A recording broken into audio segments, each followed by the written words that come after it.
नमस्कार किसान भाइयों, मेरा नाम मुकेश खोड़िया, ग्राम चनैनी का किसान हूँ और यहाँ पे अपन लौकी के खेत में हैं। मैं सबसे पहले ये कहना चाहूँगा कि खेत की तैयारी कैसे करें। पहले अच्छी तरीके से खेत की जुताई कर लें और जितना गहरा जुताई करेंगे उतना अच्छा रहता है हमारे लिए।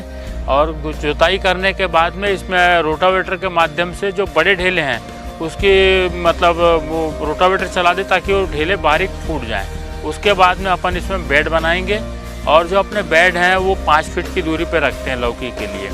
तो उससे क्या होता है कि एक अच्छा ढाल जो है उसमें सब्जी भाजी के लिए हमेशा ढाल का भी जल निकास के लिए ढाल ज़रूरी रहता है।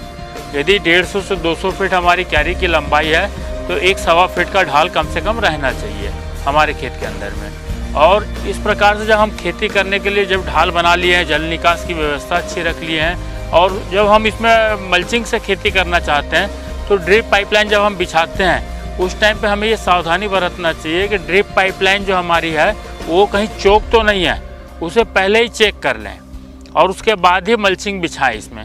जब हमारी मल्चिंग बिछ जाती है उसके बाद में हम इसमें क्या लौकी का जो नर्सरी, हम पहले नर्सरी तैयार करते हैं। नर्सरी जैसी हमारी तैयार हो जाती है उसके बाद में हम इस नर्सरी को टीपी करते हैं, ट्रांसप्लांट करते हैं। ट्रांसप्लांट करने के बाद में इसमें चौथे दिन से हम इसमें जो हमारा रासायनिक खाद है वो रासायनिक खाद का उपयोग चौथे दिन से ड्रिप के माध्यम से चालू हो जाता है। अच्छी फसल तैयार करने के लिए यहाँ पे आप देख रहे होंगे मेरे खेत पे बांस, तार और सफ़ेद धागा इस प्रकार से हमने कर रखा है इसके अंदर में। उससे क्या होगा कि हमारी लौकी की फसल आसानी से हम ऊपर चढ़ा सकें और खड़े मंडप का पद्धति बोलते हैं इसको, खड़े मंडप के माध्यम से इसमें हम लौकी की खेती कर रहे हैं।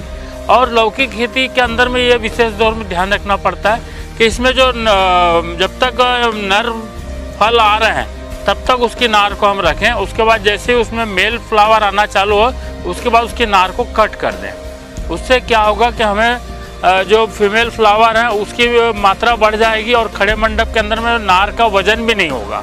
इसीलिए हमें विशेष तौर पर लौकी के अंदर में ये विशेष ध्यान रखना पड़ता है। अच्छा लाभ कमाना हमें तो मार्केट को देखते हुए इसमें हम एक लौकी को जब हम कट करते हैं उस टाइम पे हम इसमें मल्च अपना एक झिल्ली आती है जो सफ़ेद वाली जो ट्रांसप्लांट रहती है उस झिल्ली को लगा सकते हैं। एक लौकी में दाग नहीं पड़ता, क्योंकि क्या होता है कई बार हम जब लौकी काटते हैं तो उस लौकी पे दाग पड़ जाता है, काला होना चालू हो जाता है लौकी एक दूसरे से रगड़ करके। तो यदि हम उसमें झिल्ली पहना दें तो वो दाग भी नहीं पड़ेगा और उसके बाद में जब मार्केट में हम उसको भेजते हैं तो हमारे को वैल्यू भी उसकी अच्छी मिलती है। साथ साथ में जो हमारे किसान भाई हैं उनको कृषि मेला वगैरह जो लगता है, जैसे अभी हमारे रायपुर में हुआ, उसे मेले में भी जाना चाहिए क्योंकि वहाँ काफ़ी किसान आते हैं, अपने अपना राय देते हैं, अपने अपने तरीके से उसको जो उन लोगों ने व्यवस्था करके रखे रहते हैं, नई नई टेक्नोलॉजी ला करके वहाँ पर दिखाते हैं।